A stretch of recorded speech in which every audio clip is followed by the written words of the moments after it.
主席，本人同埋經民聯嘅同事都支持通過簡樸房條例草案。首先，我要讚揚今屆特區政府敢於迎難而上，有決心有魄力去處理劏房呢個積存已久嘅老大難問題，提出切實可行嘅簡樸房規管制度，為改善基層居住環境邁出關鍵一步。呢份承擔係值得肯定嘅。主席，劏房問題嘅根源在於市場上確實存在對廉價居所嘅龐大需求。呢個讓我諗起自己嘅童年。我小時候喺九龍城嘅唐樓長大，一個單位裏邊就住咗好多戶人家，有梗房亦都有板間房。但係當時我哋並不需要劏房，因為大家共用單位原有嘅廚房同埋廁所。雖然居住空間細小，但係鄰里之間守望相助，關係融洽。煮咗美食就會互相分享，就咁樣就捱過咗嚟啦。然而時移世易，今日嘅社會環境已經難以複製過去嗰種共住嘅模式。香港現時係大約有11萬個住戶樓宇分間單位，涉及超過22萬嘅市民。呢啲所謂劏房當中不少生活環境惡劣，不單空間狹小，甚至存在消防、結構安全、衛生等嘅重大隱患。呢住戶多數係基層嘅市民，當中更不乏長者、單身人士、小家庭。佢哋冇選擇，只能夠租住呢啲不適切嘅居所，情況係令人憂慮。本屆政府正視問題，以提量、提速、提效、提質嘅方針，大力增加公營房屋供應。未來5年將供應18萬9千個公營房屋單位。傳統公屋連同過渡性房屋及簡約公屋係形成多層次嘅支援。喺供應漸趨穩定嘅基礎上，成立解決劏房問題工作組，並以立法方式引入簡樸房規管制度，係回應社會多年訴求嘅正確舉措。條例草案嘅核心係為分間單位嘅出租引入全新嘅規管制度。簡言之，日後所有分間單位必須符合法定嘅最低標準，並取得簡樸房嘅認證，先可以合法咁出租。條例草案旨在建立規管有序過渡，涵蓋3大機制。其一係登記機制，為現存嘅劏房提供12個月嘅登記期，並給予成功登記者額外36個月嘅寬限期，合共係48個月，讓業主有充足時間進行改造工程，以符合標準，逐步過渡。其二係認證機制，所有分間嘅單位，無論係現存嘅還是新增嘅，都需要符合最低嘅居住標準，包括最少8平方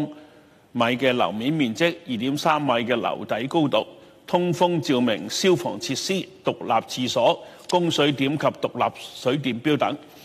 認證申請係需要由註冊建築師、工程師或者測量師等指明專業人士去核證，方可獲發有效期5年嘅簡樸房認證。呢啲標準經過充分調研，喺保障基本居住安全同埋市場現實之間係取得咗平衡。其三係執法機制，喺登記及寬限期後，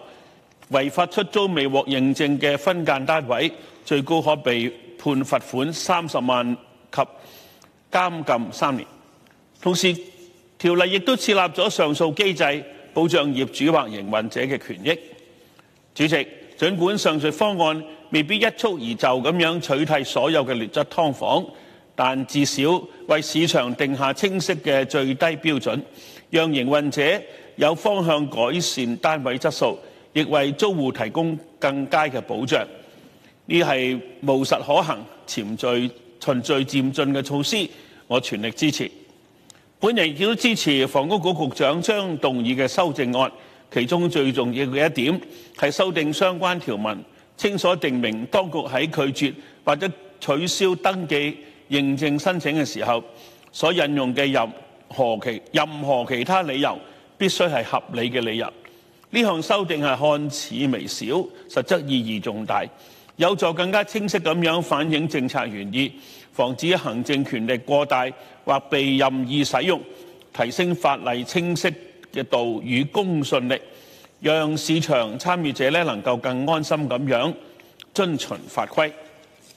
主席，本人喺參與法案委員會審議嘅過程中曾經促請當局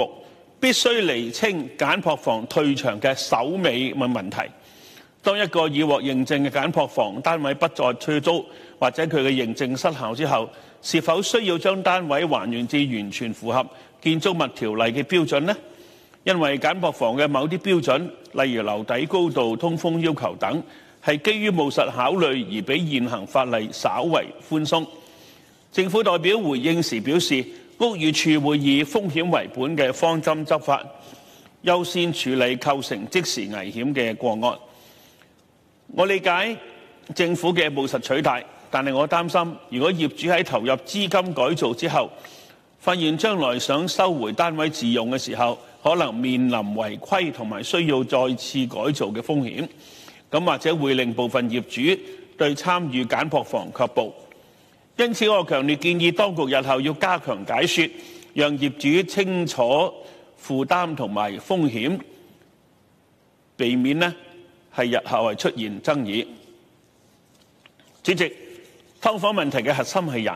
我樂見政府從善如流，喺過渡性房屋中增設丙類租戶，為受條例影響而需搬遷嘅住戶提供臨時居所，呢個係一項德政。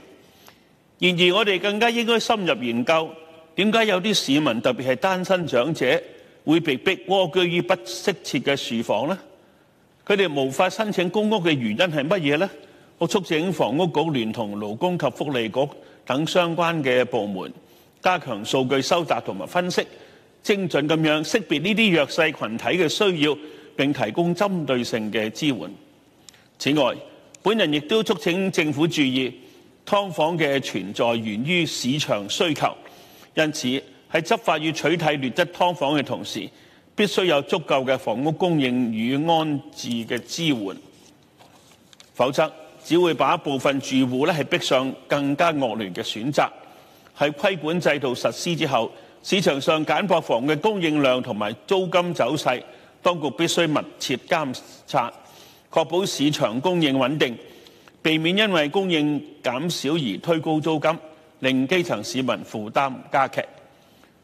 同時，各政府部門之間必須加強協調，例如屋宇署、消防處等，理順各自適用嘅於呢個簡樸房嘅規定同埋指引，並向業界同埋公眾多作宣傳同埋解說，減少混亂。此外，針對受影響住戶嘅支援，例如社工隊嘅介入、過渡性房屋嘅調配等，亦都必須確保資源到位，靈活應對。主席，本人謹此陳辭，支持通過簡樸房條例草案及房屋局局長嘅修正案。